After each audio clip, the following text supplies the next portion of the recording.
and we welcome you all to tonight's public hearing. And before I start, I will say we had a long conversation today about public comment.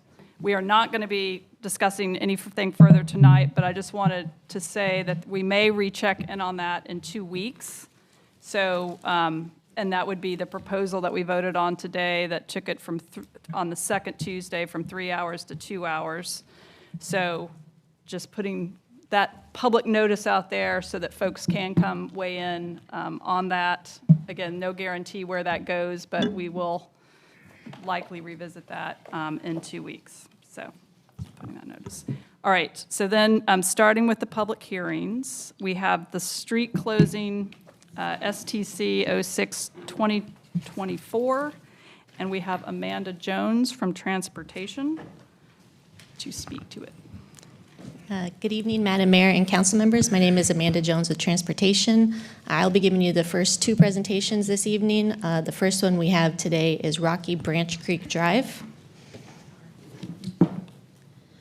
So the area indicated in red is the closure area. It is between Saunders Street and Dawson Street.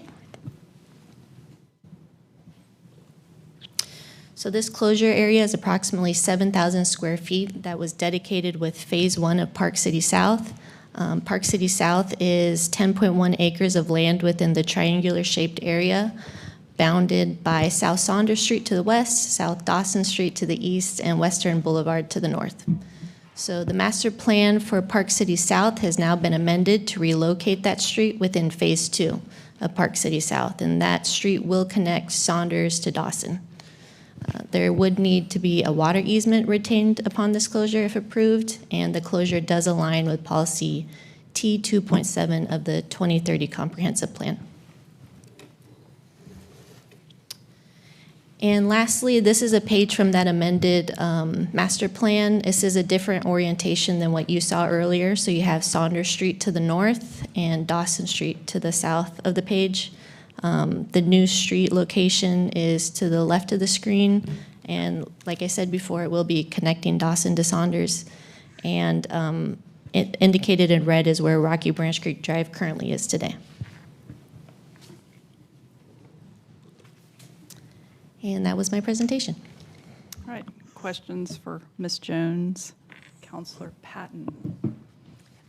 Just confirming, if I've understood correctly, this meets the city's connectivity goals. This is considered to be, this street closure does not impact our connectivity goals? Correct, yes. And I believe we do have some people that signed up from the development team too, if you. Any other questions? Okay, so then I can open the public hearing. All right, and we have a few people that are signed up in support. And Michael Birch is the first person.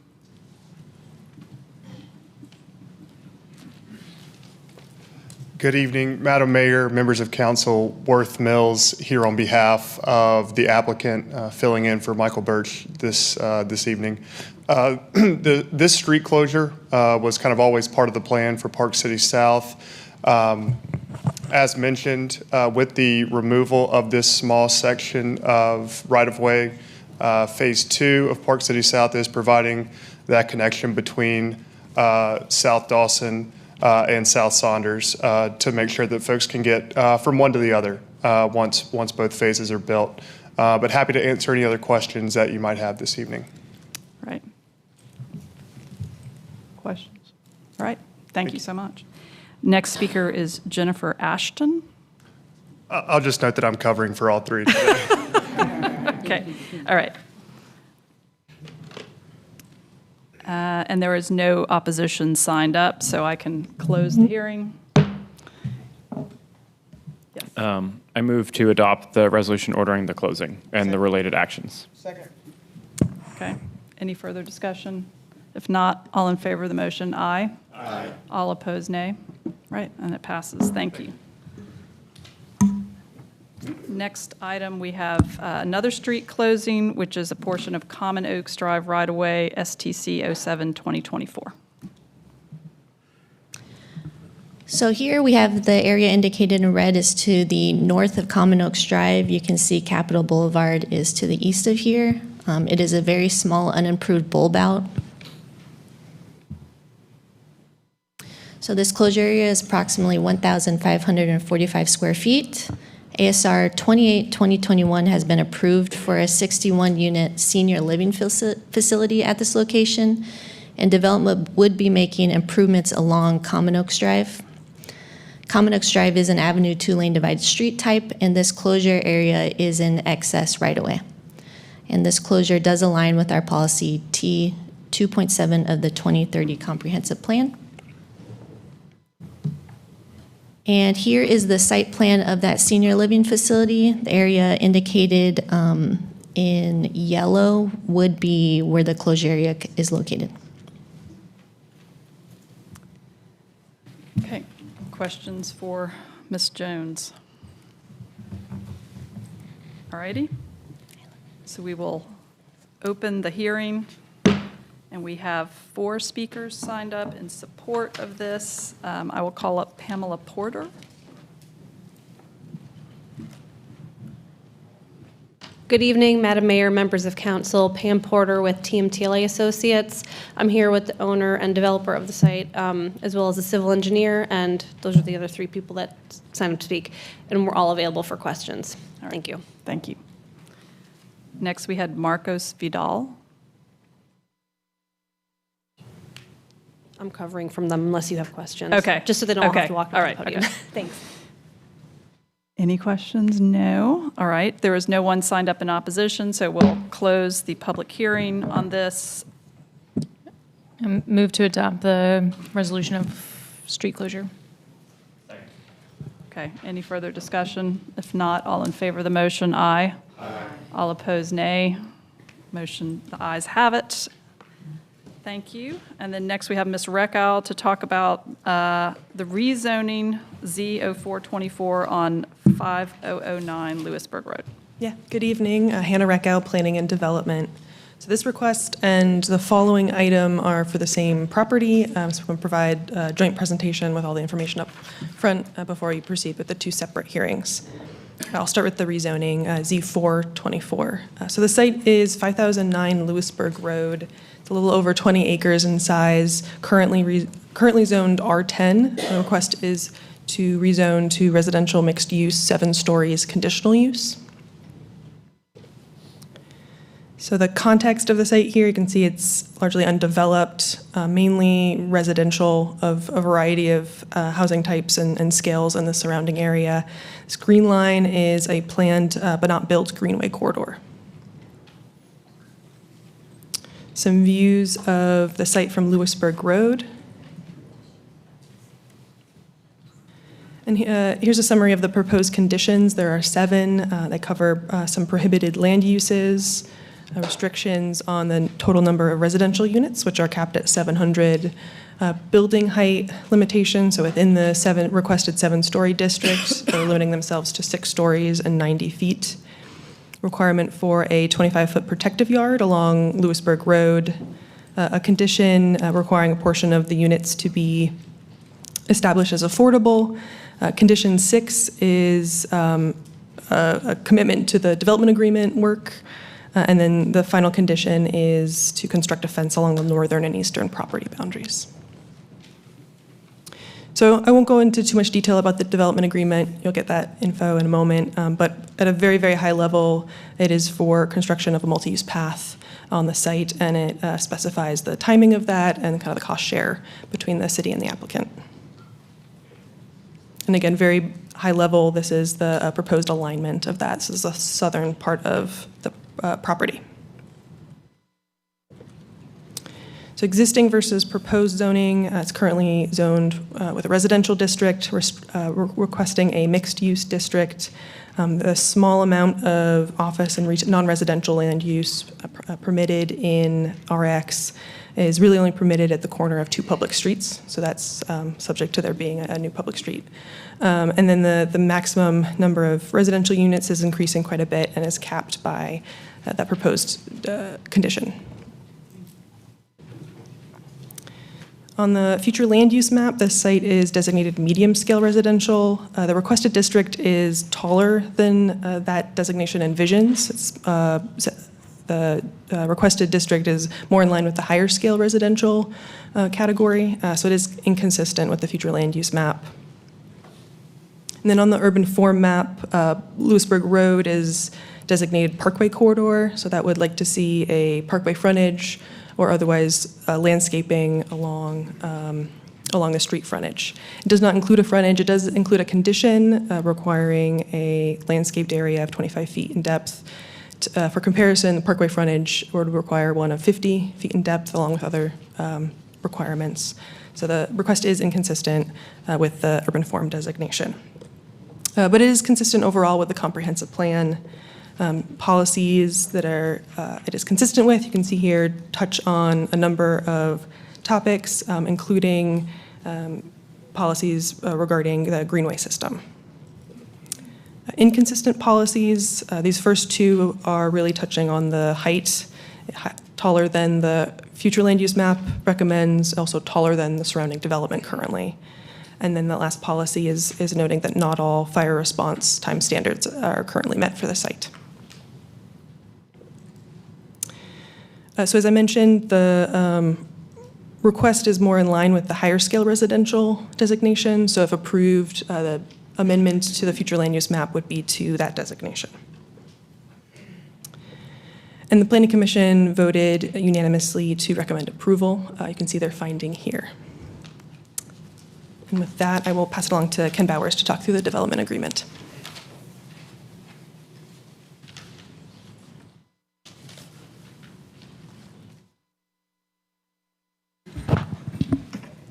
Good evening, Ken Bowers with Planning and Development.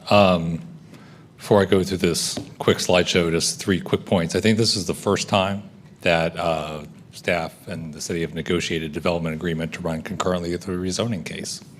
So this is, we're plowing new ground, even though this is a tool that's been available in the statutes for a while. The second thing is, although we've combined the presentations, the development agreement has to be a separate public hearing that can be open. It has to be separately open and closed before you can vote. And then thirdly, because the development agreement is a condition of the rezoning, the vote on the rezoning should occur prior to the vote on the development agreement. So that if the vote on the rezoning is deferred, then the vote on the development agreement should be deferred as well. So anyway, the aerial here shows a trail that goes across the site and crosses Lewisburg Road and goes through another site that's under the same ownership by the same development group. And this kind of shows this. So you have Wallingford Drive on the north end. The trail will connect into Wallingford Drive, providing access to the neighborhood residents who already live in this area to this trail. It will start on the city property, cross the stream, and then go down the western edge of the rezoning site to Lewisburg Road. There will be a signalized pedestrian crossing installed by the developer there. And an earlier rezoning case that had amended conditions from 2022 calls for extension of that Greenway Trail down to Kyle Drive, which will then provide access into the River Cane Wetland Park, which is a pending park project. So this is not only a Greenway corridor that's on the Greenway Master Plan, but also will provide enhanced connectivity into a new park facility that is funded. So this, again, shows the trail alignment. The city owns this property that was originally bought for the Greenway, but because of where the creek is, it's advantageous to have the trail on the private property line side. So only a minor portion of this is on the city property. So we're connecting to Wallingford Drive. It's on the city property, then it bridges over the stream, and then the trail runs along the developer's property, and then easement will be dedicated to ensure public access for that going forward.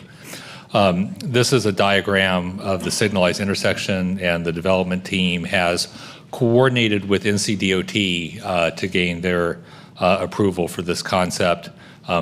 This leverages some of the infrastructure that's going to be installed for the left turn lane, but is going to create a pedestrian refuge with that's protected by curb and a push button actuated signal to stop traffic so that folks can cross this busy road, US 401, safely. Where the trail lands, if it's not entirely apparent here. Where's the little drawing? Oh, I'm not.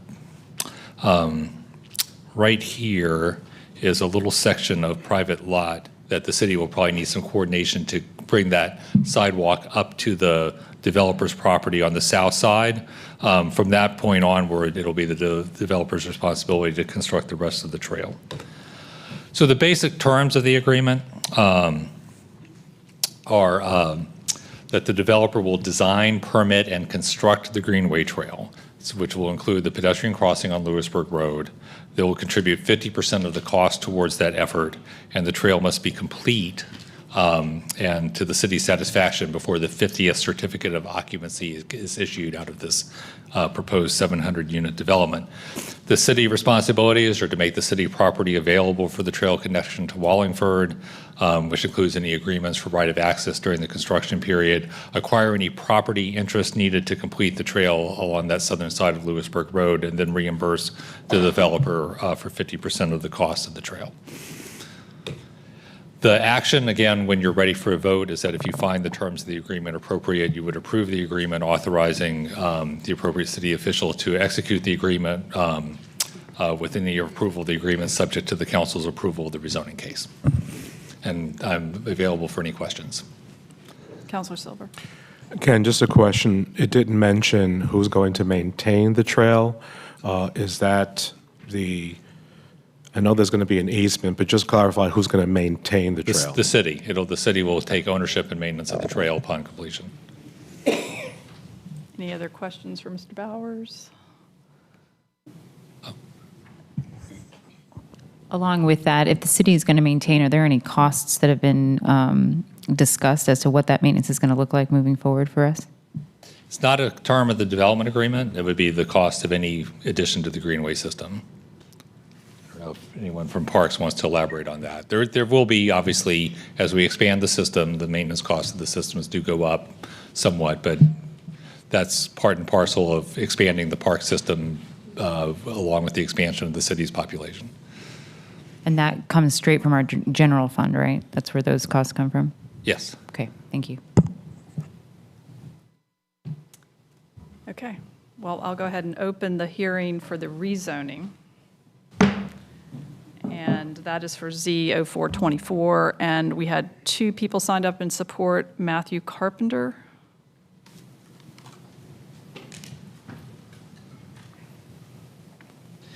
Good evening, Mayor and members of council. Matthew Carpenter with Parker Poe, 301 Fayetteville Street, here this evening on behalf of the developer and property owner, the Halley Companies. Also with me this evening is Eric Rifkin with the Halley Companies. Eric's the COO of North Carolina. And appreciate the summary that staff shared.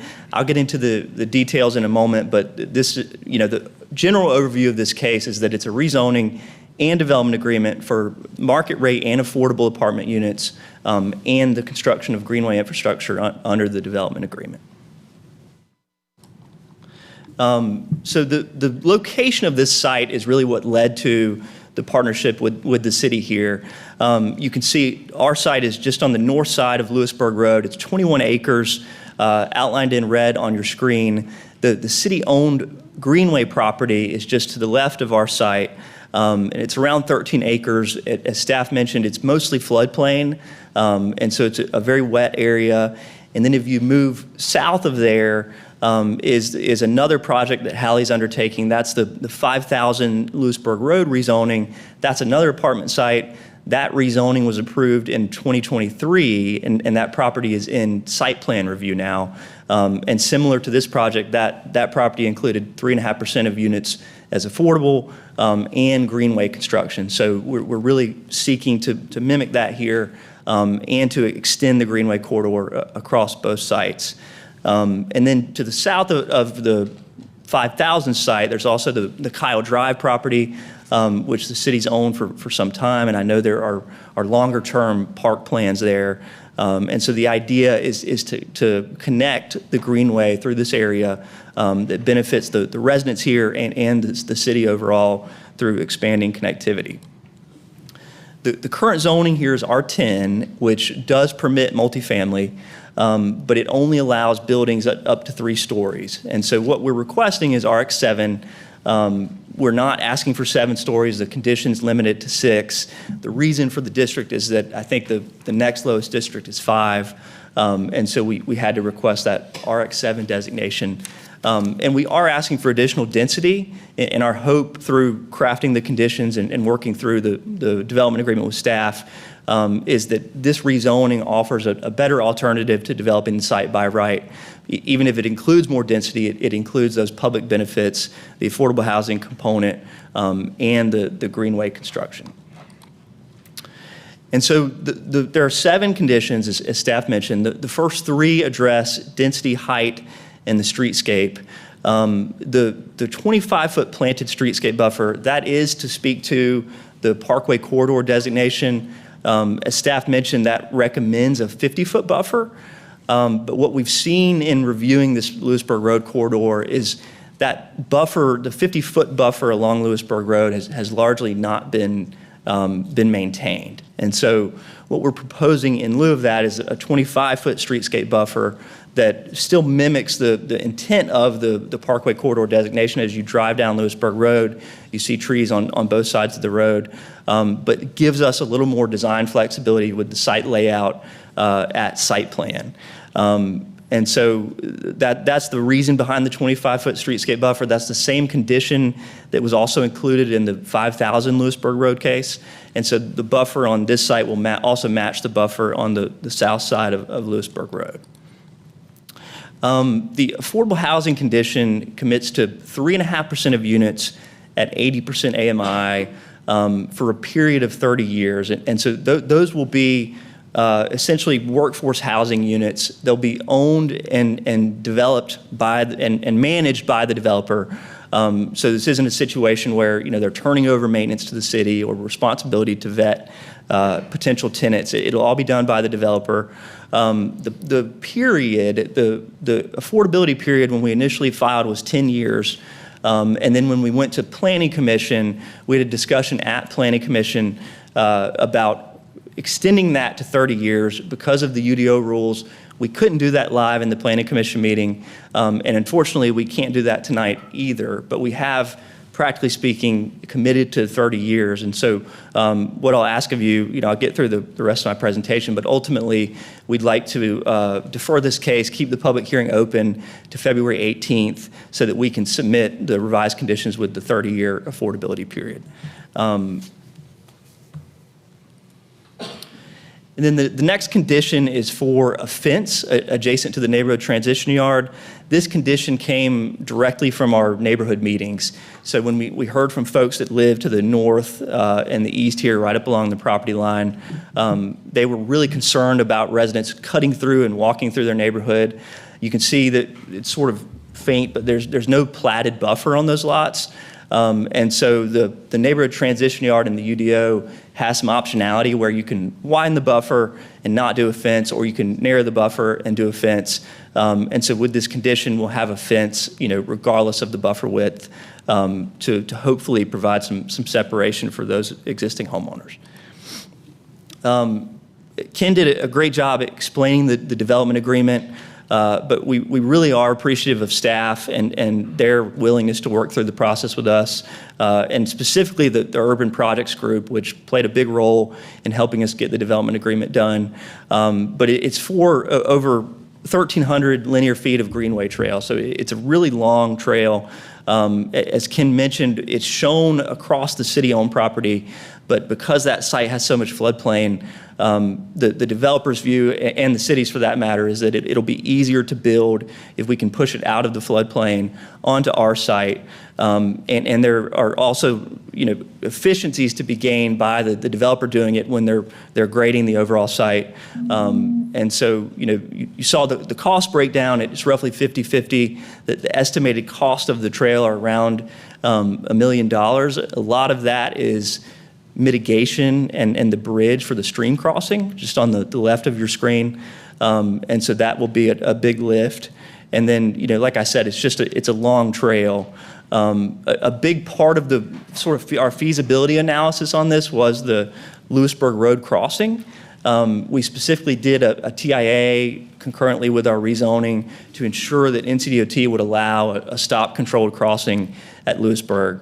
And our thinking was there was really no point in building a greenway if pedestrians couldn't get across Lewisburg Road from the south to this portion of the greenway. Fortunately, the TIA did say that a signal is appropriate there, and so that'll be, a continuous trail with a stop-controlled crossing to safely get across Lewisburg Road to the north. And this just, you've already seen a similar slide from staff, but this gives you an overview of the ultimate trail and the connectivity it will provide from the Kyle Drive property in the bottom of your screen, north across Kyle Drive to the 5000 Lewisburg Road Halley site. Then Halley will build that portion all the way up to Wallingford Drive at the top of the screen. So I think it'll be a good outcome here, and I think it's important we're also placing residents adjacent to the greenway. And so for those reasons, we respectfully request your approval.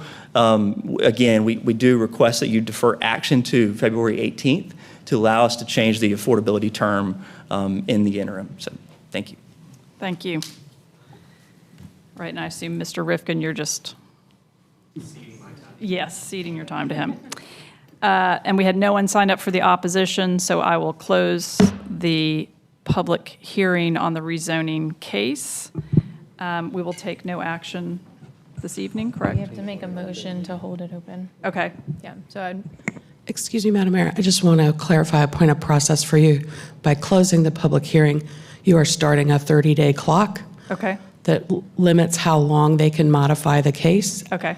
I'm not advising you in one direction or another. I just want you to be aware of the process so that you know, Okay. All right. intentionally so do I that need you to started the gavel clock. again to keep it back open?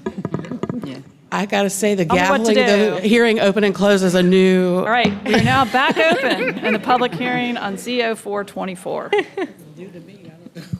All right. Yeah. I have questions.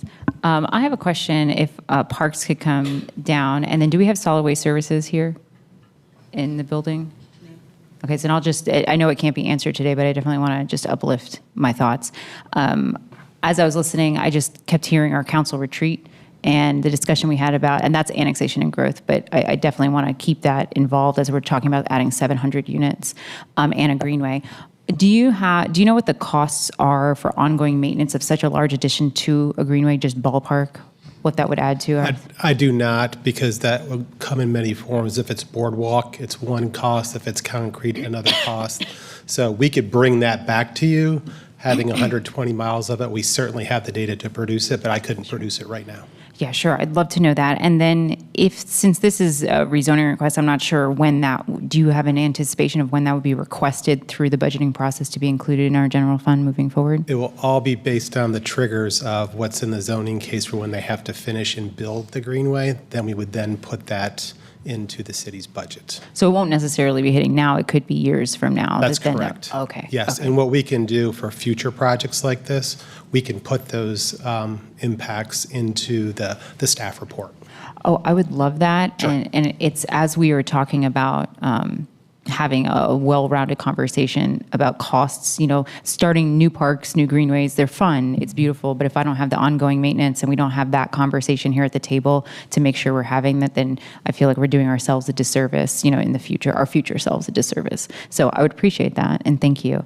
I will just highlight, and maybe we can get a response from Solid Waste Services. Again, adding 700 units, that's, if they do trash, recycling, and yard waste, that might, I guess yard waste, it's apartments. So I'd just like to hear their thoughts on what their staffing could accommodate, because that's still 700 units, but I don't know what that looks like, You want to use the mic?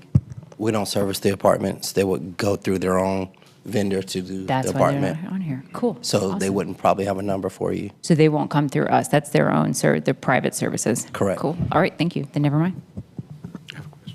All right. Question from Councilor Silver. I have one quick question for staff, and then Matthew, I have a question for you. I noticed that it is inconsistent with the comp plan, but there is more density, the height's limited. Is there a density bonus for affordable housing currently in our code? I'm just asking, it's been some time since I have dealt intimately with the code. Sure.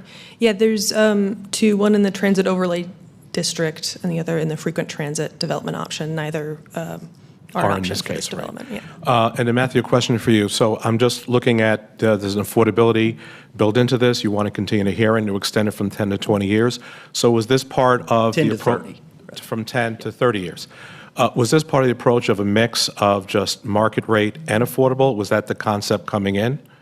It was. We really wanted to mimic what we did at 5,000 Lewisburg Road. Okay. And it was important to us not to put a trigger on the condition. I know a lot of conditions in Raleigh have been, if 300 units are built, then remaining units will be affordable. It was important to make that condition just 3.5% of the total units. So regardless of how many we build, a portion will be affordable. Okay. Yeah, okay, thank you so much. Yep. I know this hearing will be continued, and either the city attorney or the city manager, again, a lot has changed since I left, but I certainly would want to get more insight on zoning conditions related to affordability. I'm proud that this city has passed an affordable housing bond to make sure we provide as many affordable housing as possible. But also, as a planner, I just want to make sure as we have these deliberations, we stay within the state statutes when it comes to affordable housing. Do not want to be in a position of putting the city in any sort of liability, but just want to know, just in the future, whether there's a special meeting for us to discuss it being new. Just want to understand as we have these zoning cases and expectations both from the public and from applicants, that I just want to find a little bit more about how some of these conditions evolved. But again, I am extremely proud of this city and this community finding ways of providing affordable housing. Just want to get a little bit more understanding about how we approach it as it comes to development cases and rezonings. The city attorney is nodding. She likes that Councilmember explanation. Silver, we are working with your staff now to try to schedule an orientation with you where we can also cover that issue. Thank you. I appreciate the retreat because I know we discussed this topic, but now my question will be specific as it relates to zoning requests. Just want to make sure that we ensure that the city is moving in the right direction. Okay, thank you. All right, so now, again, guidance on technical, we need to make a motion. Yeah, so you're holding the hearing open. Yep. I make a motion to move the, oh my gosh, now my muscles are cold on the right words. Move to continue the public hearing to February 18th. For both. We have to do the public hearing for the other one. So just the rezoning So just is moving at this CO4 moment. 24 rezoning, yes. Second, all in favor of that motion, aye. Aye. All opposed? Okay, so we will continue that to February 18th. And now I will open the development agreement public hearing. And once again, we have Mr. Carpenter from Parker Poe. I have no further comments on the development agreement unless Okay. there are just questions specific to the agreement. Great. Any questions on the development agreement? Okay, we also do have opposition signed up, and that was Mr. Wahid Habshi. Okay, not seeing Mr. Habshi, so this one, can I? To keep these two together, Yep. since one's relying on the other, we'll leave the public hearing open. I move to continue this public hearing until February 18th. Okay. All in favor of the motion? Aye. All opposed? Okay. Appreciate that. All right, our next item is rezoning Z 2024, correct? 721 Chapel Drive, and we have Ms. Reckow again. Yeah, so this is request Z 2024, request to rezone one property at 721 Chapel Drive.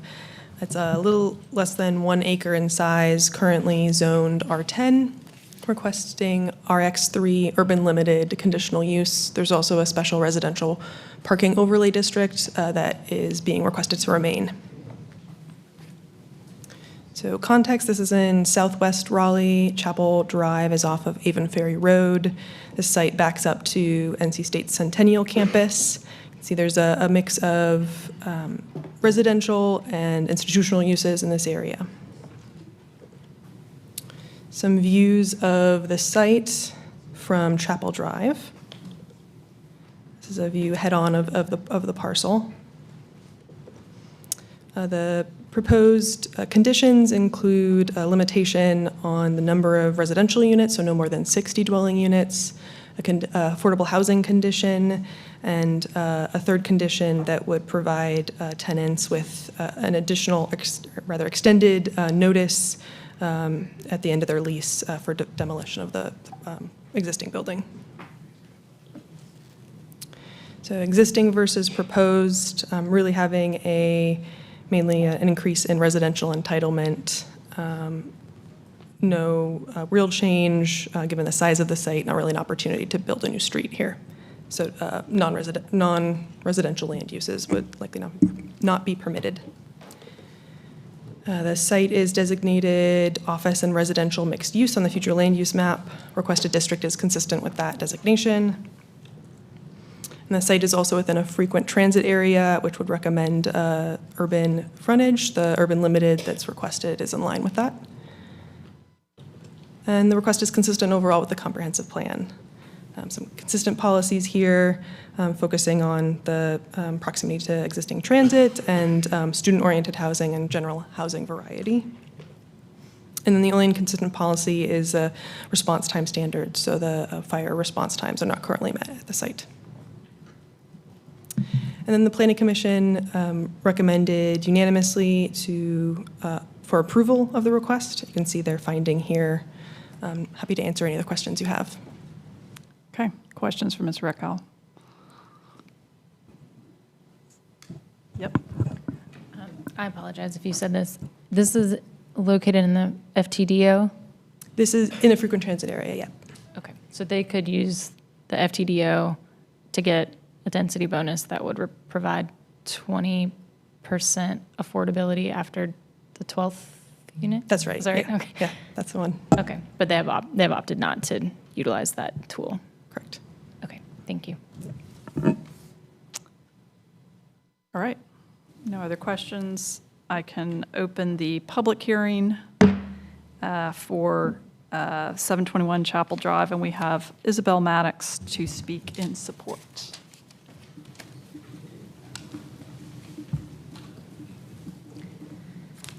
Good evening, Madam Mayor and members of council. Isabel Maddox here, representing the property owner Beaver Creek Land Holdings, LLC. Isabel Maddox, I'm with the law firm of Nicholson Crampton, 3700 Glenwood, Suite 500, here tonight representing Beaver Creek Land Holdings, LLC, on this zoning for a small parcel, 0.86 acres. We are requesting an upzoning from R10 with special residential overlay to RX3 Urban Limited with special residential overlay district. We have had our required neighbors meetings, not a lot of neighbor interest here, and staff went through the conditions we've offered, the 60-unit max. My client is hoping to do a modern building. This is a pretty obsolete building that's on this site. It was built in 1960, so that's getting a little old. We did discuss with Planning Commission having some sort of commitment regarding affordable housing. We agreed to a condition. We've had in other cases where we would do 1% of approved units times $40,000.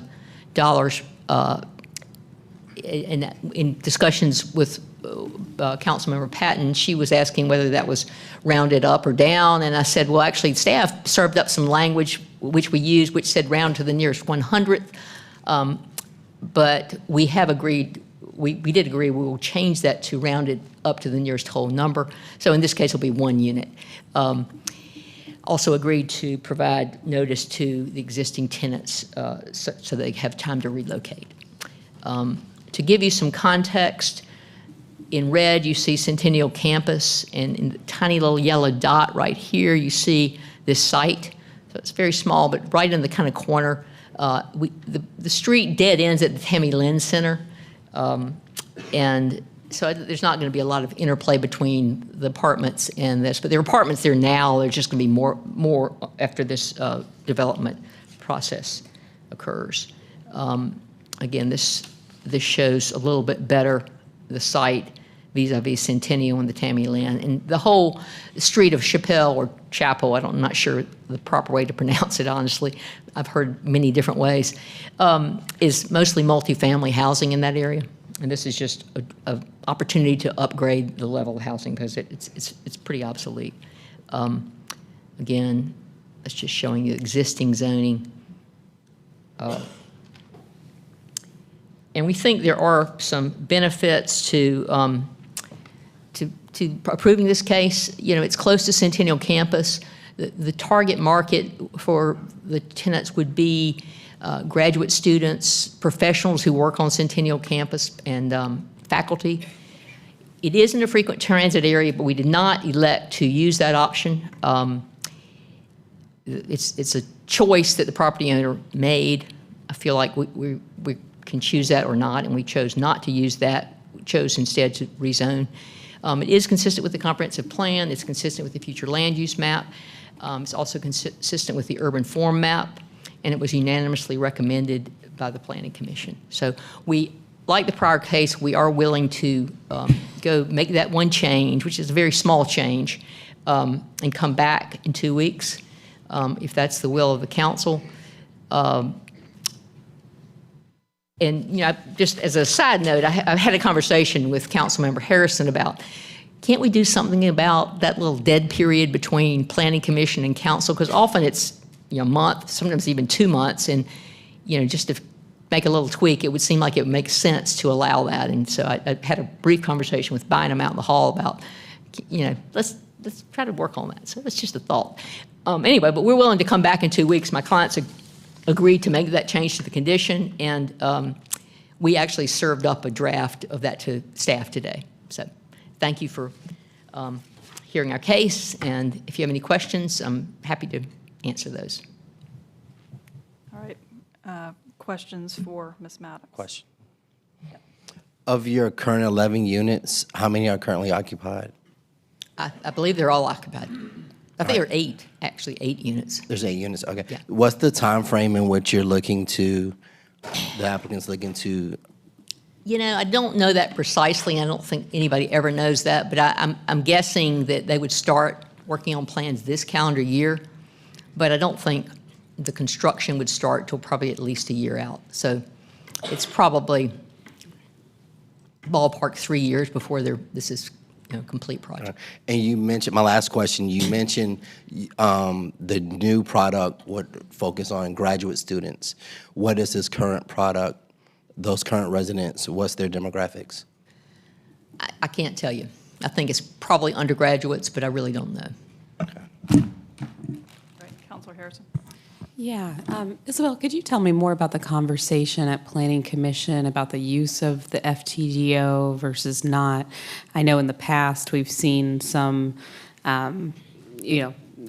commentary about that, and I'm just curious how you all settled on the 1%. We didn't really. I'm trying to remember because it's been a couple months. It came up as, you know, why aren't you doing this under the frequent transit option? And I said, honestly, for a small developer, it's really hard to do affordable housing. You know, affordable housing, I represent a lot of affordable developers, and they usually have at least 3 subsidies. One from the federal government, which comes through the state housing finance agency, that's the tax credits. And then there's usually some money they get from the city and also from the county. But to qualify for the federal tax credits administered by the state, you have to go through a beauty pageant. And they've just submitted their request in January 15th, because I worked with several developers and they were really in a frenzy to get those things submitted. But one of the criteria to get approved is that you've got to have experience as an affordable developer. And so for somebody who's not an affordable developer, and on a project as small as this one, you know, to try to do an affordable piece to it is really very difficult. And so we have had the same condition in several other cases where we do 1% of approved units. And, I had a case where there were, several hundred approved units, so the dollar amount was significant. In this case, the 1% will be, if they're rounded up, will be 1 unit. So it won't be a huge amount, but still, it's a relatively small development, a .86 parcel. And this developer is a small developer. He's a bootstrap guy who's done a lot of good things in Raleigh, and he really works hard to make neighbors happy. I'm working on another case with him. He's changed his whole case in response to a neighbor issue. So he just doesn't have the kind of resources to do an affordable development. Councilor Silver. Well, I know the case isn't going to be voted on tonight. It'll be deferred. But I think you just highlighted the point why I think it's critically important that we have this conversation. We did have a retreat to talk about the critical importance of housing, affordable housing, what we need to do. But I think this is just highlighting that point. I mean, clearly, you offered it. I noticed in your previous slide, you said it was requested by the Planning Commission.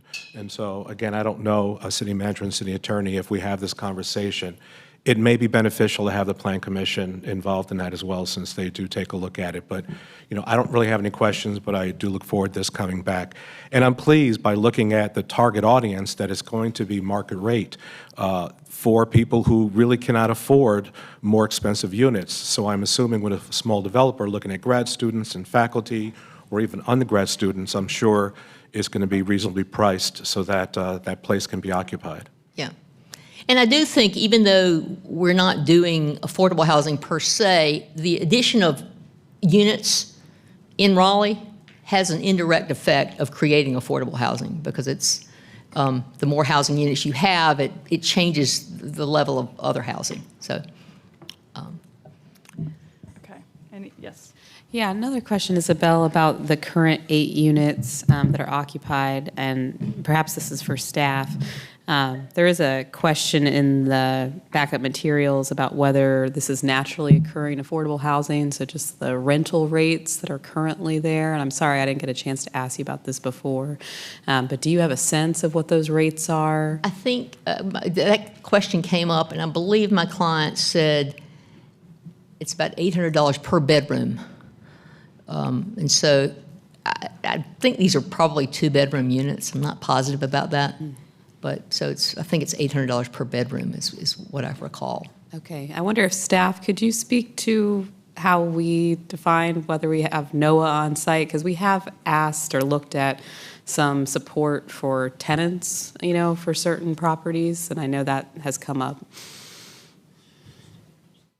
Yeah, so like the staff report notes, one thing we're looking at is the age of the structure. That sort of generally aligns with price.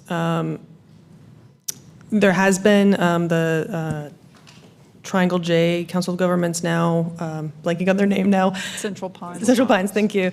Has done in the past done a sort of census of affordable units, but that I don't believe they've updated that in a few years. So we're sort of trying to provide as much information in that staff report as we can to that point. Okay. Thank you. All right. Councilor Patton. I have a question for staff, not directly related to the case, but we sort of heard this theme before, which is that, an applicant could have otherwise used the FTDO and they opt for a rezoning instead with this sort of, and so I'm just curious about what data and record keeping we are keeping on feedback on the FTDO and like analysis we're doing of if that tool is calibrated the right way. Yeah, good evening, Pat Young, Planning and Development Director. That's a great question, and we are looking at each of the cases where the FTDO is eligible, but where zoning was sought, and we have scheduled, we have not done yet, follow up with these developers to really do a deep dive on what was the decision-making point, what was the threshold, because our goal, as I think is you all's goal, is to calibrate that bonus so that it's used more frequently. So that's what you should expect us to bring you something back in the coming months on that. Yep. Isabel, would you remind us one more time, what is the change that you're already going to be needing to make or planning to make to come back? Oh, the change is just in the affordable condition to say that it's 1%, and the language says to the 100th of decimal point, we're say rounded up to the nearest whole number. And you have to make any changes by Friday? That's right. If we set it for 2 weeks from now? That's right. Okay. And I think we can do that. Okay. So just to put that on anyone's radar, if you have any concerns or want to see anything else for this case, if we set it for 2 weeks from now, Isabel has till Friday to finalize anything. All right. So I'm going to close the hearing. Leave it open? Okay. Yeah, leave it open. And is there anyone else to speak? No. No. Yes, I'm prepared to make a motion to see this case again in 2 weeks. All in favor of the motion? Aye. All opposed, nay? All right. Thank you. All right, next we've got rezoning Z 2724 Town Drive and Triangle Town Boulevard, and we have Ms. Reckow again. Sure, yeah. So this is request Z 2724. It's two properties, about 6.5 acres, that are together split zoned with two commercial mixed-use districts, and both have, or together have two separate special highway overlay districts. The request is to rezone to one district, CX4 CU, and to remove the SHOD overlays.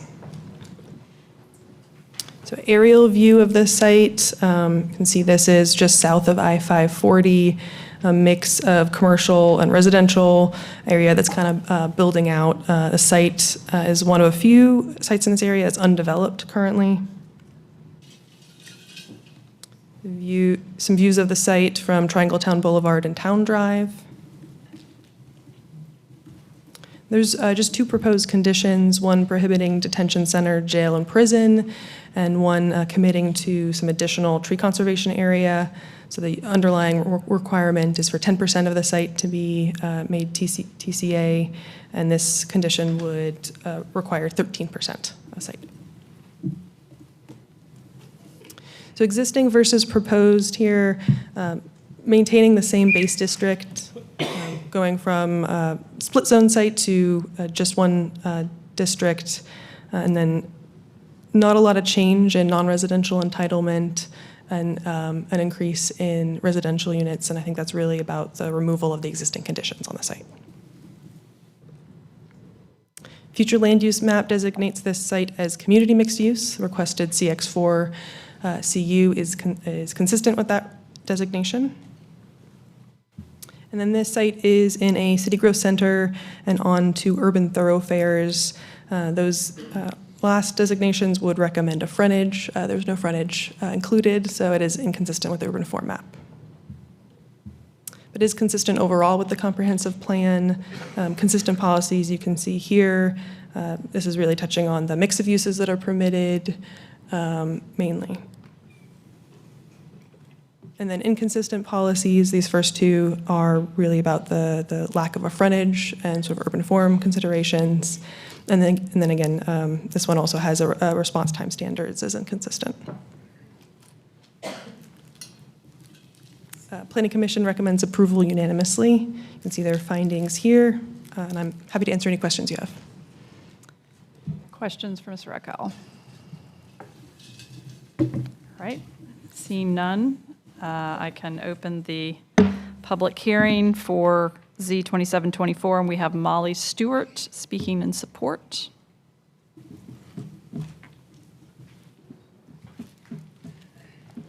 Good evening, Mayor and Councilors. Molly Stewart, Morningstar Law Group, 434 Fayetteville Street, here on behalf of the applicant AGS Triangle Town LLC. What we've learned throughout this rezoning process is that there's not a lot of interest in this request. You may have noticed the underlying zoning district isn't changing. The height is either not changing or coming down depending on what part of the site you're on.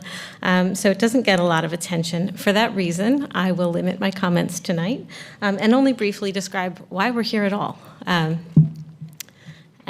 You heard from Hannah about the split zoning. That is part of it, cleaning that up, making it more consistent. But the key piece is on that eastern parcel. There are conditions associated with that parcel. The zoning is from 2006, and it contains a requirement to conform with a concept plan. This is that concept plan. The property is shown here.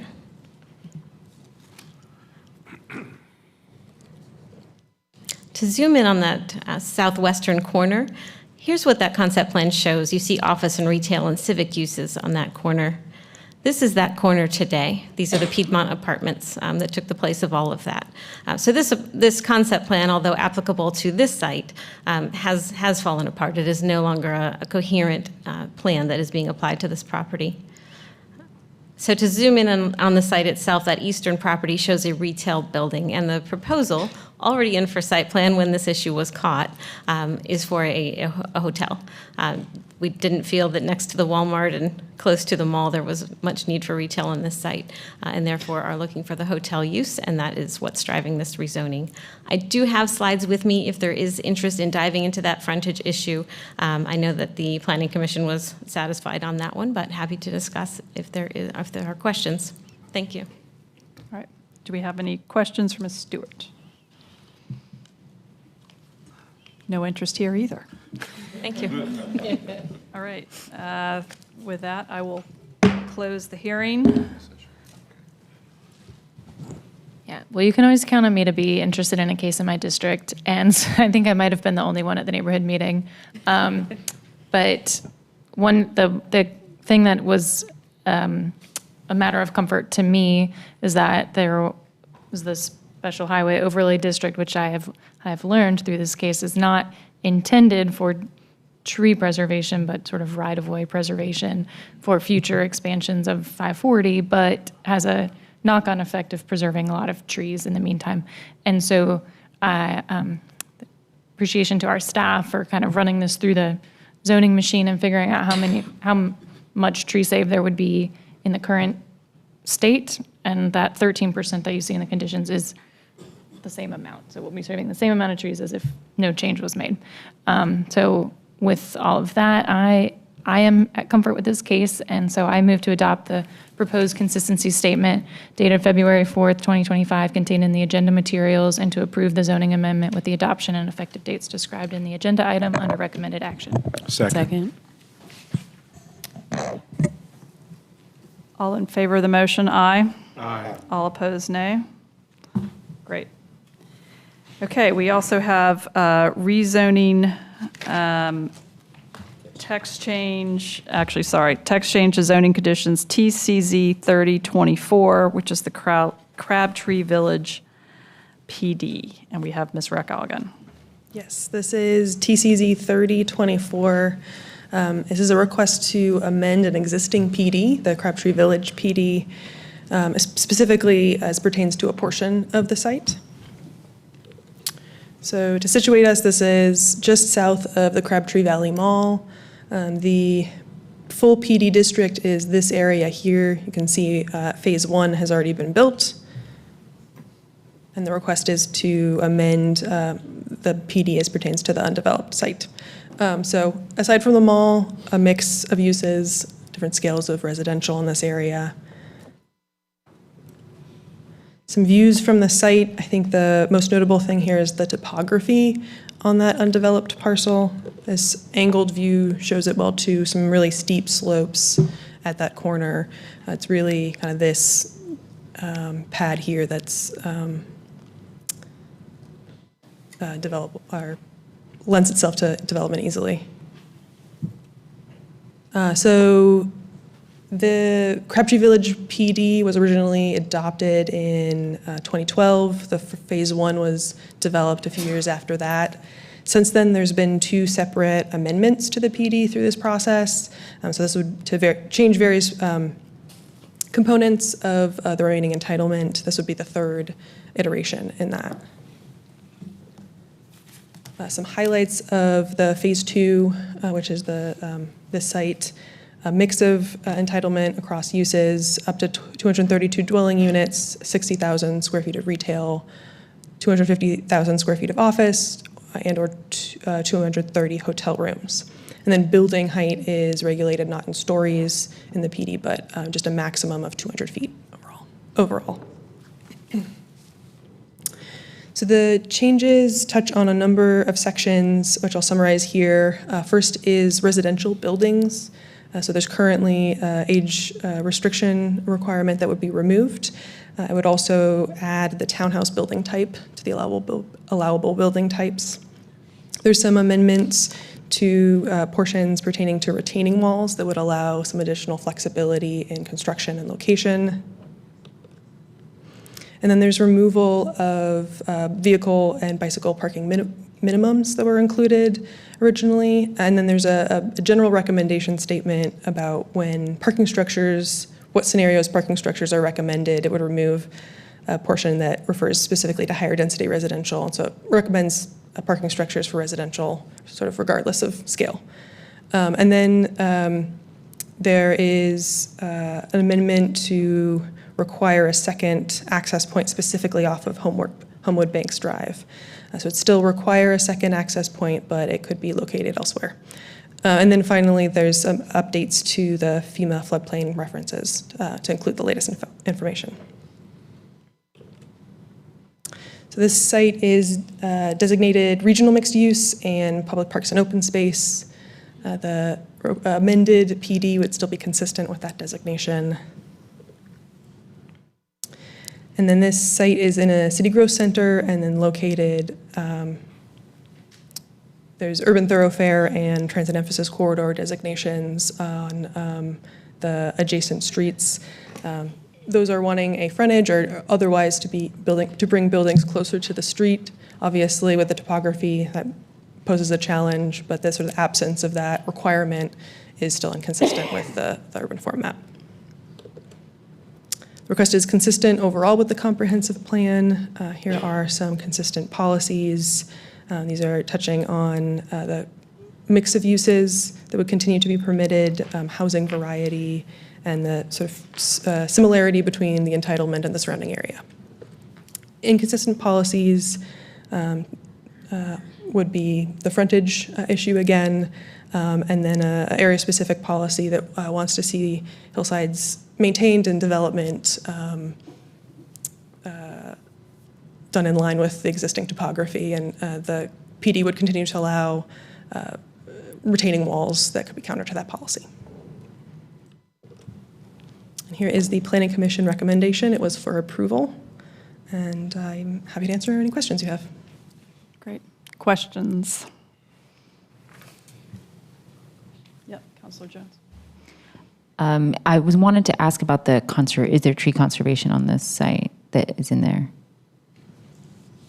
I'll check my notes. Unless the applicant would like to address I can that. ask that to the applicant afterwards. Yep, thank you.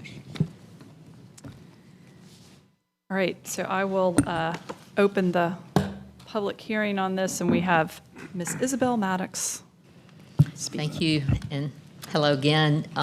Isabel Maddox, representing Well TP Crabtree Owner LLC, the property owner, and Pappas Properties, the developer.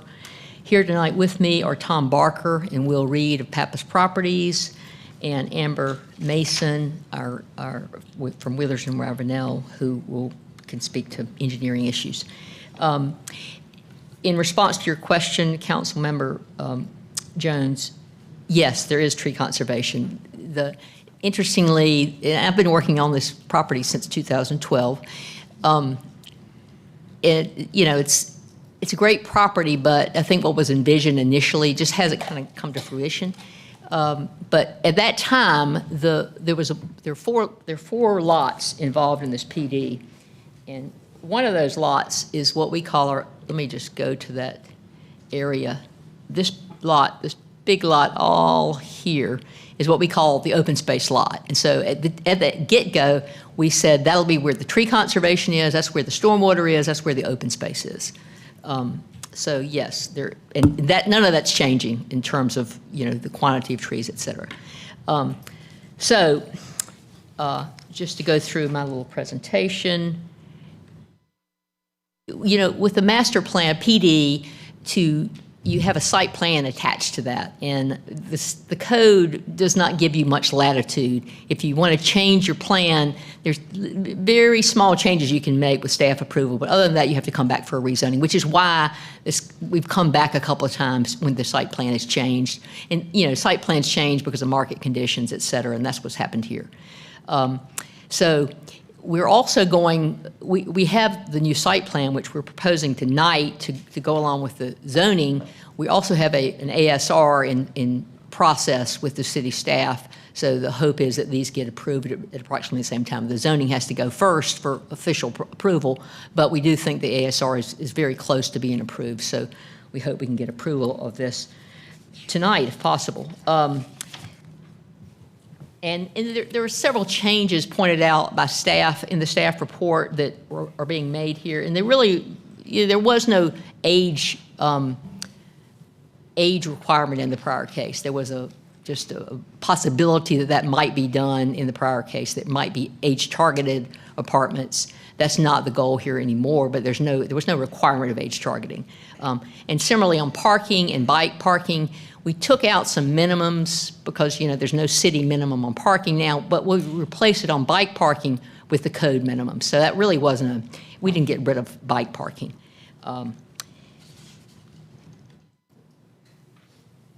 So I've told you the site. There are 4 lots in the PD.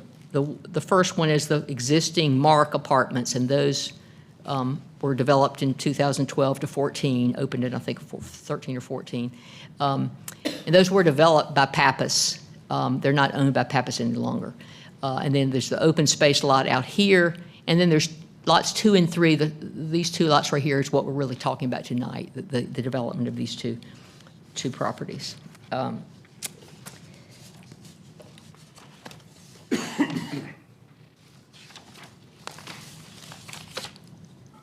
Just to give you an idea of what we're proposing, this is a concept plan. So the current site plan that's approved with the current zoning has, I think, 160 or so units approved. We're coming tonight to ask for 65. So this is really a down zoning. This is be a townhouse development. And we think this will fit in. There'll be less impervious, and this will be a little bit easier project to do. One of the critical differences in the prior plan approved in 2022, there was a curb cut coming out here to Homewood Banks. Somehow that's not going where my finger's pointing. Right in, well, it's not really, anyway. It was, for some reason it's not letting me point, but there was a curb cut at Homewood Banks, and it was a difficult curb cut to site because of site distances. If you come away from the mall, you've probably all gone up Homewood Banks before, and you see it, you're going up a hill, and so it was hard to do. We did get there, but as we've revisited the site plan, we've dropped that. And so now there are 2 entrances. There's a way to get to, you can go through, we have cross access across the whole site, and so we can get out of this site. The main access is this private drive, Villana Ridge, coming off Blue Ridge. And then there's also the ability to come through the parking lot and come out Homewood Banks that way. So we still have the 2 access points. It's just we don't have the more dangerous one on Homewood Banks. I shouldn't say dangerous, but it's just a little more challenging.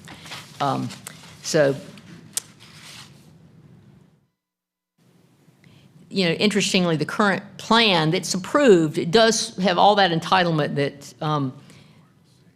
was pointed out, 230-room hotel, 60,000 feet of retail, 250,000 of office, an additional 232 units over what was already been constructed.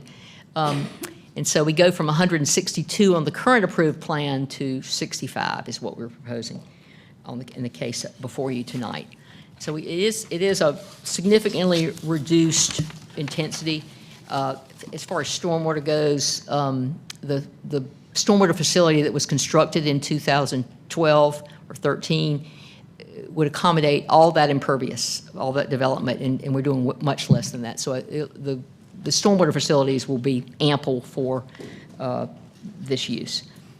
Just to give you an idea, there's some elevation, another view, and To summarize, I mean, this represents a significant reduction in units, traffic, and intensity.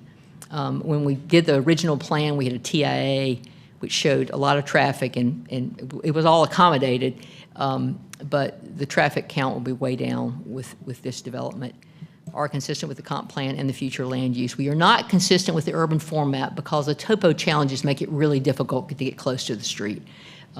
We are providing additional units, and even though we're not doing a full-blown mixed-use development on the site, we feel like with the huge amount of retail with Crabtree Valley, plus a lot of other retail in the area, and the many hotels that are close by, there's sort of a horizontal mixed use in the area already.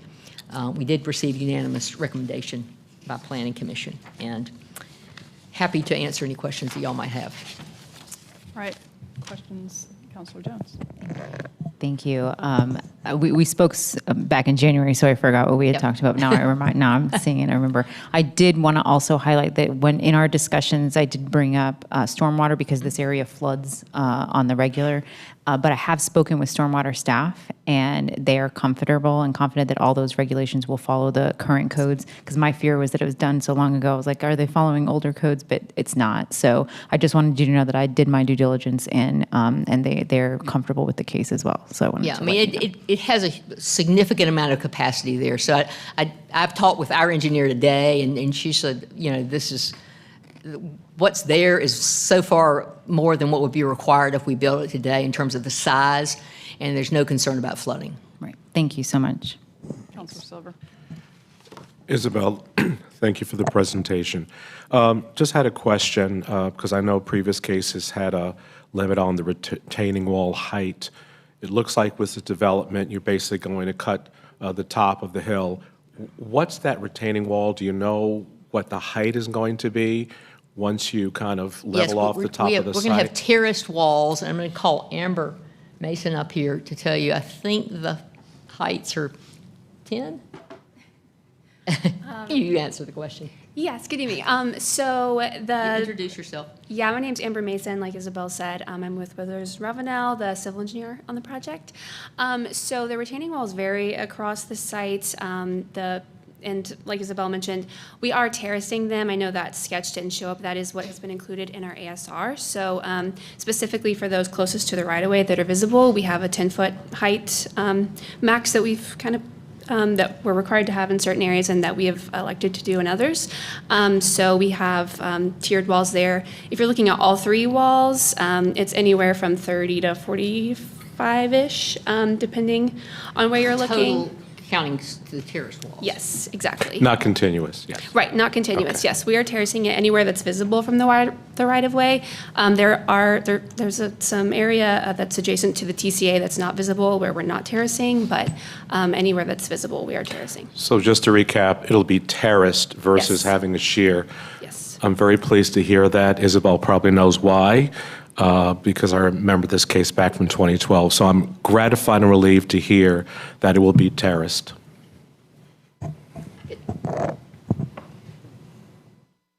All right, any other questions? If not, we will close the hearing, and do we have a motion? Yes, I'm sorry, I'm just pulling it up.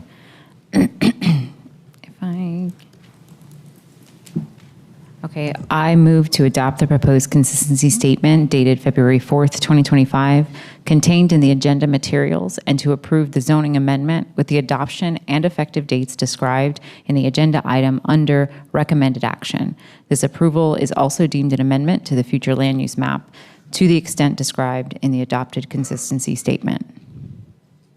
All right, any other discussion? If not, all in favor of the motion, aye. Aye. All opposed, nay.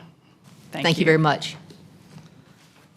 Okay, final case of, or hearing case of the evening, Z3424, which is Clarendon Crescent. Yes. So Z3424 is a request to rezone three parcels together, around 1.7 acres in size. They're currently zoned R4 with a neighborhood conservation overlay district. The request is to maintain the R4, add zoning conditions, remove the NCOD and then add the transit overlay district. So some contextual information first. Really broadly, NCODs are an option in the UDO that allow a neighborhood to request a district that applies restrictions on development aimed at maintaining specific built environment characteristics. The King Charles South NCOD specifically was approved in 2005. And you can see the dimensional standards specific to it. There's a larger minimum lot size and width, larger front yard setback than other residential districts, and then maximum building height of 2 stories.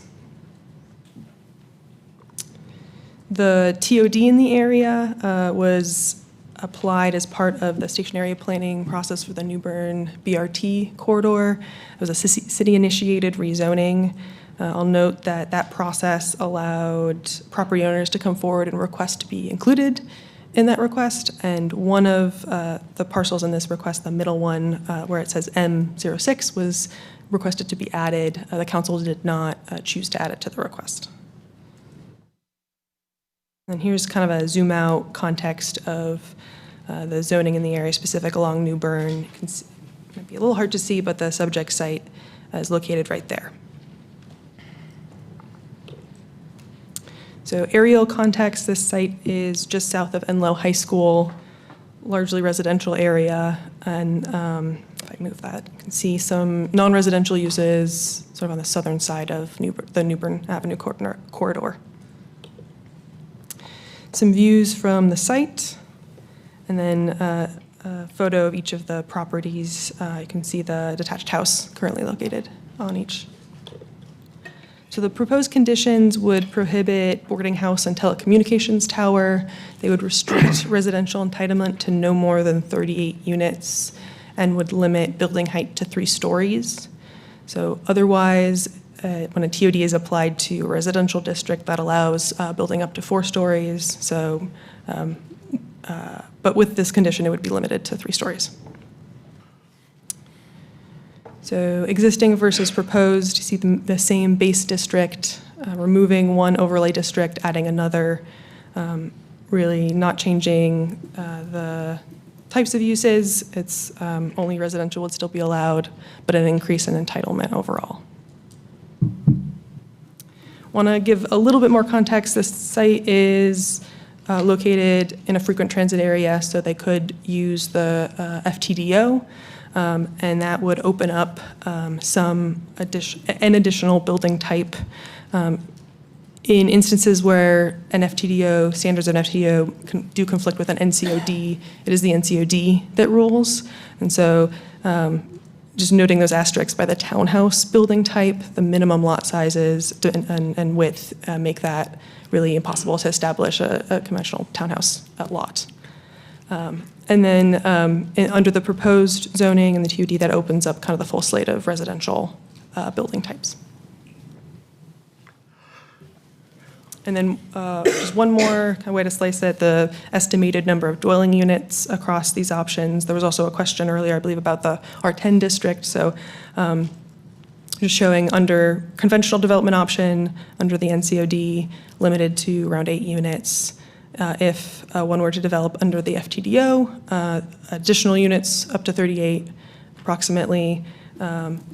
Anything past 12 units under the FTDO is really only possible through provision of affordable housing. So approximately 5 of those units would have to be affordable to unlock that entitlement. And then the proposed zoning at the end, that number is, as I just covered, capped by the proposed condition. So this site is near future BRT, not only a corridor, but a proposed station at Clarendon Crescent. The future land use map designates this area as low-scale residential. Requested R4 is in line with that designation. And the request is consistent with the comprehensive plan overall. Some consistent policies. These are mainly touching on appropriate land use around transit and general housing variety and supply goals in the comprehensive plan.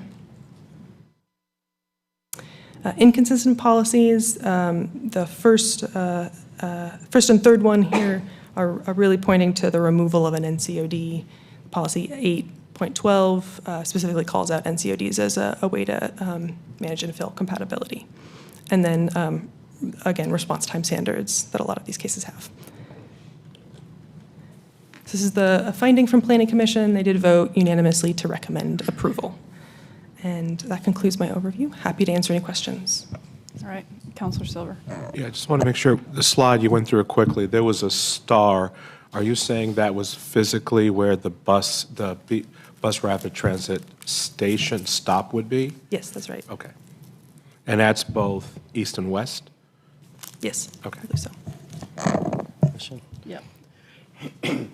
Excuse me. How many units could, if the applicant had not capped it at 38 and did the R4 with conditional use and TOD, how many units could they possibly have? I don't have that number. Are be eligible? Off the top of my head. They would be able to build under the basically RX4 dimensional standards. Okay.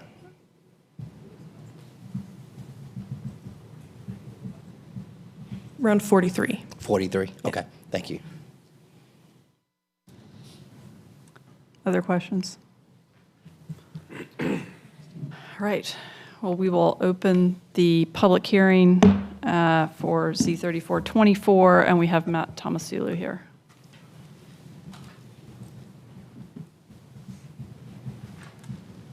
Good evening, Madam Mayor and councilors. My name is Matt Tomasulo, and I'm representing myself and two of the other landowners comprising these three lots on Clarendon Crescent. I did want to just add a modification, is that the actual staff report at Planning Commission around if we didn't condition it down at RX4 under apartments, it would actually allow over 100 units. So I just wanted to clarify that. It was in the staff report. So a lot of what I have to talk about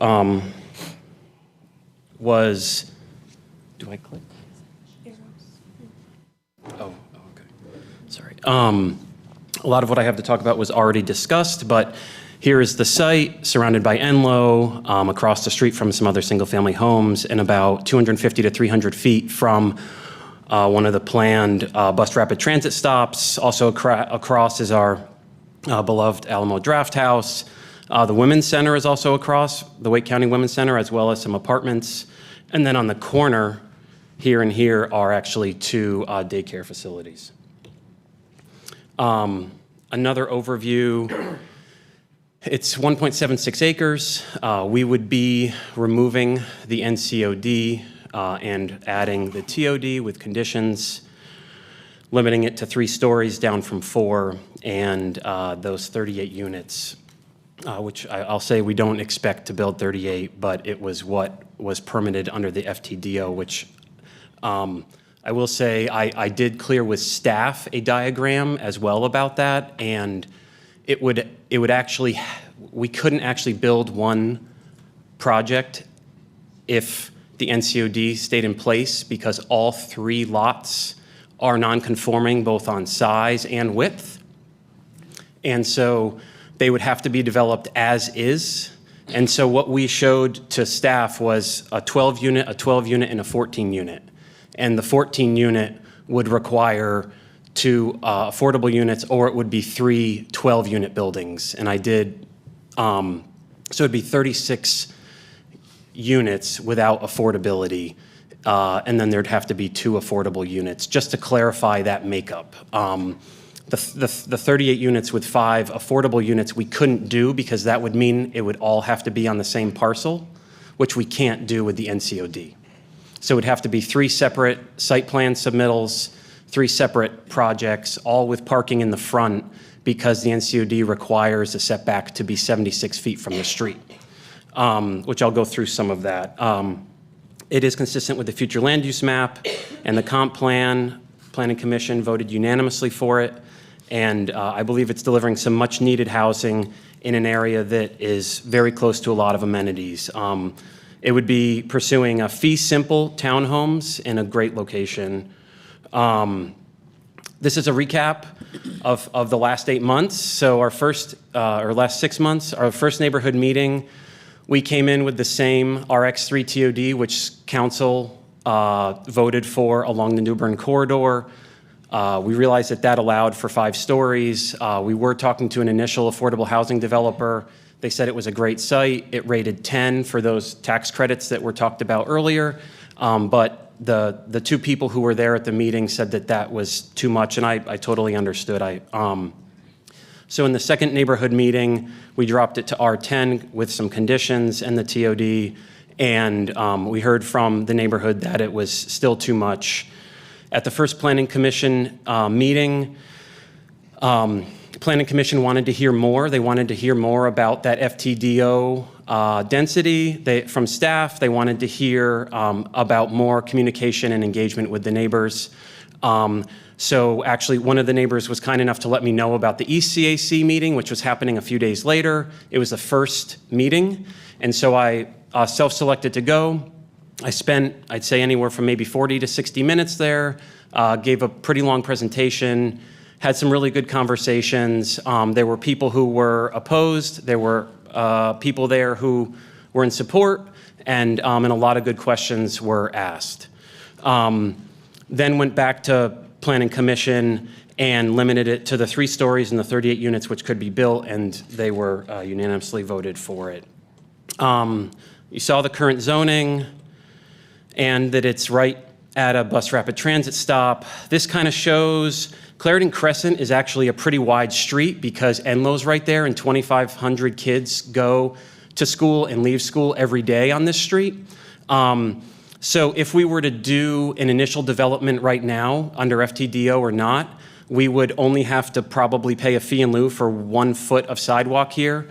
But by us adding the TOD, we're having to add a full 10-foot multimodal path with a 6-foot tree planting buffer. So we're actually going to have to dedicate about 7 extra feet than we otherwise would to the right-of-way, because currently it meets standards.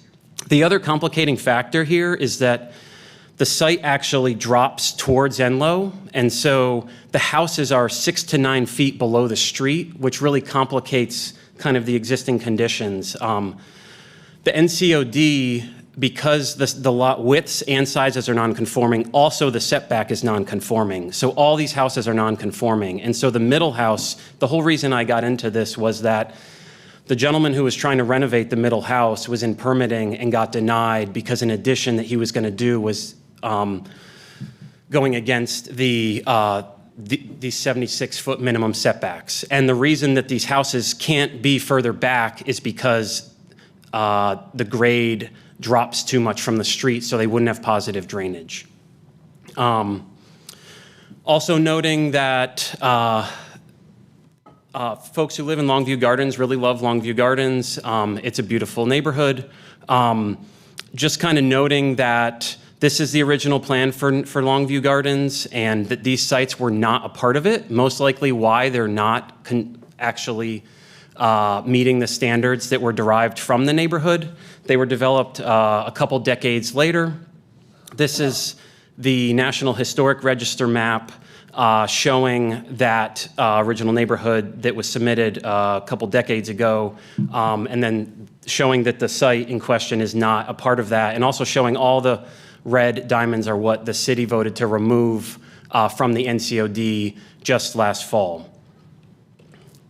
Again, fee simple townhomes, because of the grade, they'd be able to present as 2 to 2.5 stories with parking tucked underneath, 2-car garages for all of them.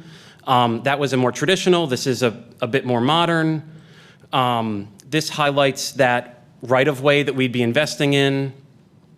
The other element that traffic was really interested in is that we'd be dropping it from 4 driveways to 1 to reduce conflicts. And then this kind of just goes to show that the back of these sites are 10, 16, and 18 feet, and also shows that Raleigh stormwater is on Wake County site, and so we'd have to receive an easement to go there, so we're treating all the stormwater on site. And basically, it's a desirable location. It's located very close to a lot of amenities, and I think that all of us know that we need more housing and believe this is in the public interest. Thank you. All right. We do have opposition speakers as well. Should we proceed with them, or would you? Okay. So first, we have Christian Anastasiadis. Thank you. Just in case I cannot finish.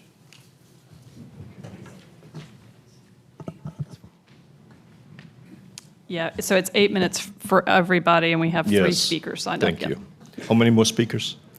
We have Charles Putterman and Kathy Hedgepeth. Are you both here? Sounds good. Okay. I think it's still appropriate to wish you all Happy New Year, and may your decisions be guided by wisdom. I'm glad to see Mr. Silver back in town. Mr. Silver may remember the NCOD put in place in 05 and 06 that our community, Longview Garden, fully supported. So the King Charles NCOD in Raleigh is a historical, significant and character-rich neighborhood that deserves protection from aggressive developer land grabs and the misguided push for so-called missing middle. I'm sorry that I have to bring this up. Here are some compelling reasons why the neighborhood should not be chipped away by these type of forces. First of all, the NCOD was created in 2005 unanimously to maintain the historical fabric and the architectural consistency of this neighborhood. It features well-established homes, mature tree canopies, and a cohesive streetscape that gives it a unique sense of place. Developer-driven upzoning threatens to disrupt this character, replacing thoughtfully planned homes. Let's remember, this development, Longview Gardens, King Charles, was the first ever planned development by the city of Raleigh in 1948. First ever planned development east of downtown. Okay, so now we come to the missing middle hype, and I call it overpromised, under-delivered. The missing middle concept as implemented in Raleigh has not resulted in truly affordable housing. I think we're all clear about that. But rather in expensive townhomes and duplexes that cater to wealthier buyers. Instead of creating equitable housing options, it encouraged developer profiteering, displacing existing residents and exacerbating gentrification. The push for greater density in established neighborhoods has not included adequate infrastructure planning. No, there's not much there around Longview. Across the street is the Alamo movie theater, and that's about it, and a pharmacy. There's no shopping. If you want to take the transportation system, it's inadequate. It is based on what's called an airport hub system. You have to go downtown to catch anything else. It would take, and I did it myself, Six Forks Lynn Road. My secretary lives there. I took the bus from there. My office is on Donald Ross Drive, intersection Newbern Avenue, 1 hour and 30 minutes. I don't think that is very frequent, nor very convenient to take the bus. So the push for greater density in established neighborhoods has not included adequate infrastructure planning. It's not existent. So the FTDO map, in my opinion, is arbitrary. Put in So place. you know you've used 3 minutes. I just, again, want to acknowledge there are 2 other people signed up, so. They waived theirs. Thank you. Okay. A meaningful transport system, I think, is needed. And I do hope that I will see, and I was in support of the Newbern BRT, as I do live on Newbern Avenue. Increased density without proportional investment in infrastructure strains the existing roads, water system, public services. Older neighborhoods like King Charles have mature tree canopies, and large-scale development threaten what's going to happen in our neighborhood. I'm going to be very brief here. King Charles Longview community is a tight-knit community, and we all voted in 05 to protect this neighborhood because we saw what was coming. The City Council pro-developer stance does not equitably distribute density across the city. Certain neighborhoods in the city, often wealthy residents, if you go, let's go Scotland Road, Lakeview Drive, around Carolina Country Club, remain untouched, while historical, stable, middle-class areas like King Charles are targeted by developers. True affordability should be addressed through affordable housing mandates and true incentives, not penalties in lieu of. So we always hear about the incentives that everybody will be putting in place about affordable housing. Well, the developers actually are choosing the penalty side because it's cheaper for them rather than the incentive side. Okay, Raleigh needs thoughtful planning, not a free-for-all. The removal of neighborhood protections in the name of density is a short-sighted approach that prioritizes developer profits over long-term urban planning. A couple of the cities have tried that. Minneapolis, for example, made national headlines by eliminating single-family zoning in 2018. It ended up in a disaster. Increased investor speculation and corporate ownership of rental properties. Vancouver, skyrocketing housing costs. New York, gentrification in areas like Williamsburg and Harlem, where new luxury developments displaced lower-income residents. Raleigh can balance growth and preservation by enforcing responsible zoning policies, maintaining NCODs that are in place. So, while I really cannot go into more depth, but I have it printed out for you. Let's look back at the applicant. All right, land grab. Parcel 122 purchased in 2022 by New Crescent Properties for $286,000. The owner wanted to rezone it from R4 NCOD to R6 TOD. Well, that was denied. Parcel 118 was purchased December 23, shortly thereafter, for $297,000. And the applicant actually, parcel 126 was purchased by applicant October 2024 for $469,000. So then the applicant actually filed for rezoning, and that just didn't work. So I think that's a land grab in my opinion, but it's very plain. Upzoning alone does not guarantee affordability. Investor speculation drives up prices. Infrastructure must keep pace, and it is not happening in East Raleigh at all. Displacement is a real risk. I think the applicant under the NCOD has a lot of options available to him, and I think we should keep it that way, and I hope that the council will keep the NCOD in place. Thank you. Thank you. There is 1 minute on the clock if you want to.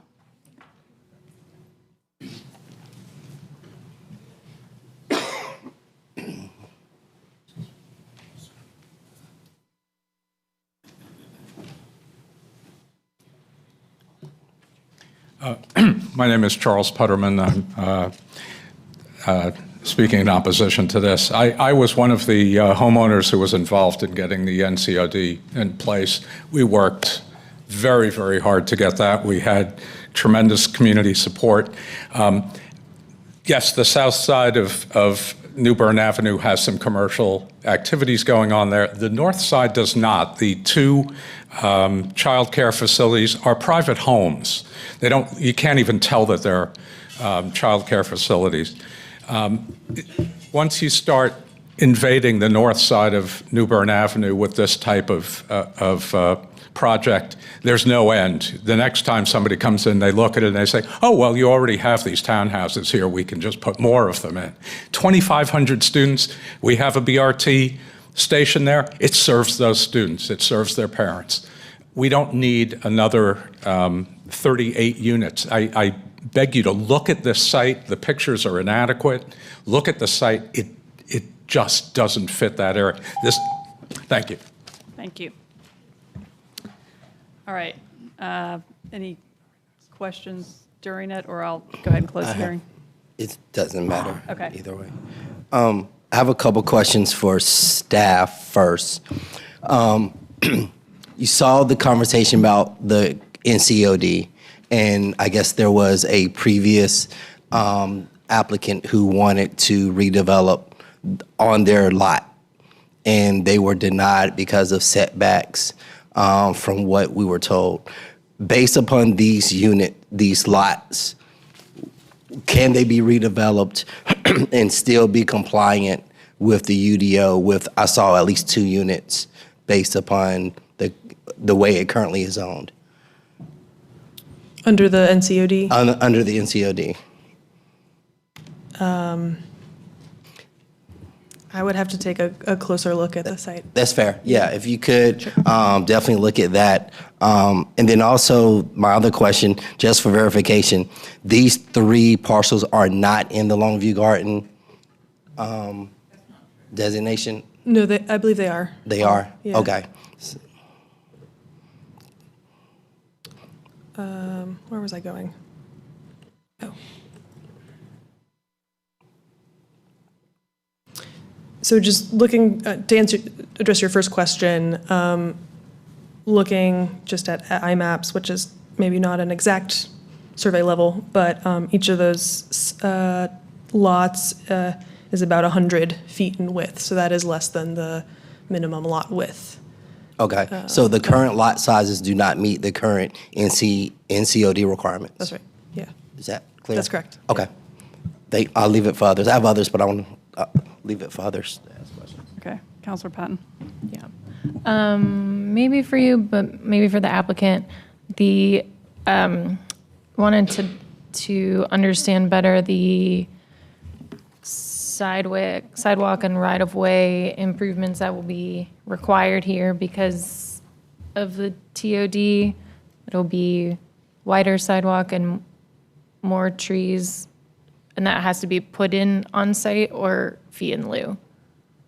I'm going to ask maybe transportation staff to help answer that question.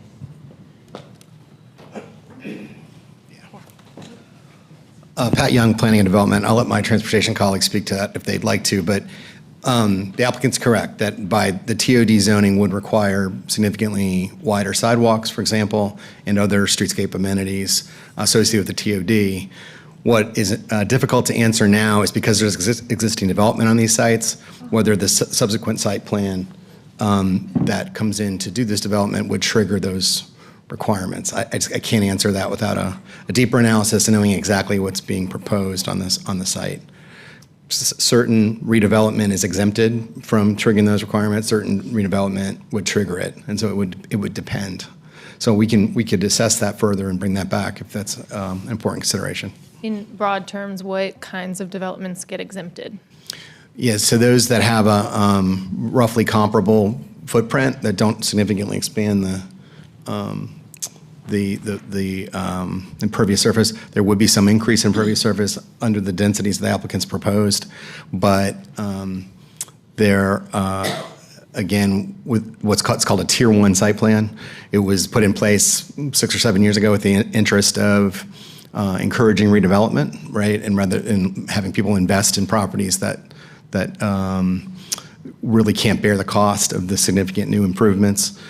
So again, I would have to do a deeper assessment and work with the applicant to make sure we understand exactly what's being proposed here to know whether they're triggering those thresholds.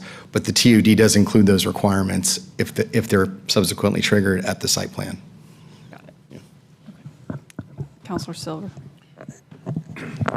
For Hannah, Councilmember Branch talked about, I guess, that whether these lots are non-conforming to the NCOD.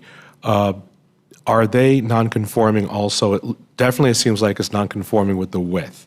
What about the minimum lot size? Are these lots, I'm just looking at it, seems to be way under the 33,000 roughly square feet. Are they also non-conforming in terms of the lot size? Yeah, so it looks like I was looking at 122, that is 0.58 acres. So that's 20,000 roughly. Wait, you said 0.5? So it's roughly about, okay, 20,000. Yeah, so I think you're right there too. Okay. I did want to return to the Longview Gardens question. correction that these three are not part of that historic registered district.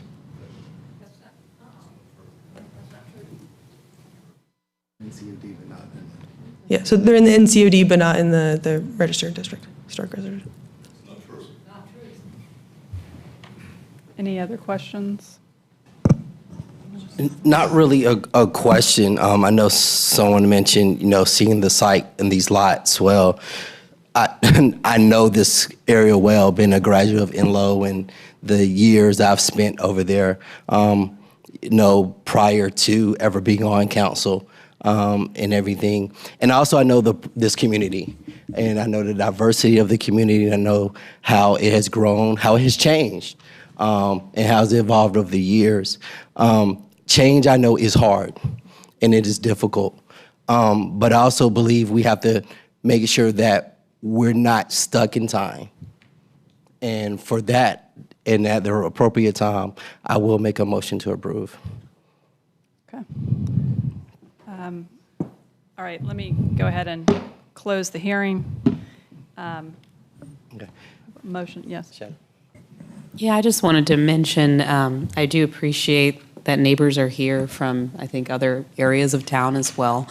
I know there are other NCODs and neighborhoods that are affected by development, and this is, at least for me, it's neighborhood by neighborhood and it is parcel by parcel. And I think why I'm willing to support this particular request is because it's on the edge. It's not in the middle of this neighborhood, and it's right next to the TOD where we've already made these kinds of changes. So I do appreciate what you all are trying to do in terms of preservation of the neighborhood character, but also I do think some of these edge areas are worth considering making changes. All right, Councilor Silver. I'm going to support the motion as well, but just, again, I know that these are always difficult hearings and deliberations for the community here. The neighborhood conservation overlay, we have 3 lots that are not conforming to what were the standards set forth in terms of size, in terms of width, and so in close proximity to the bus rapid transit station, not just line. And so for those reasons, recognizing that we have 3 lots at the edge, close to New Bern, near a train station, that are non-conforming in terms of size and in terms of width, I'll be support, and the fact that the Plan Commission is voted unanimously, as well as the consistency statement listed in the staff report. All right, so was that a formal second to? Well, I have to read. You didn't make the motion. I got to read. Okay, now you have to make. Yeah. So I move to adopt the proposed consistency statement dated February 4th, 2025, contained in the agenda materials, and to approve the zoning amendment with the adoption effective dates described in the agenda items under recommended action. Second. Okay, is there did y'all have further comments? I was just going to say, when we applied the TOD in this area, we wanted to be really prescriptive and really precise, and that was because we were talking about 746 parcels, and this was happening to a lot of people's property. But what we're facing here is 3 individual property owners asking for the TOD that they thought was coming to be applied to their property in the way they thought it would. And so I do think in some ways this is different, and I understand why this is, for me, this is different than when we were applying, or when we were considering this for the entire New Bern BRT corridor. Okay, thank you. Any other comments? If not, all in favor of the motion, aye. Aye. All opposed?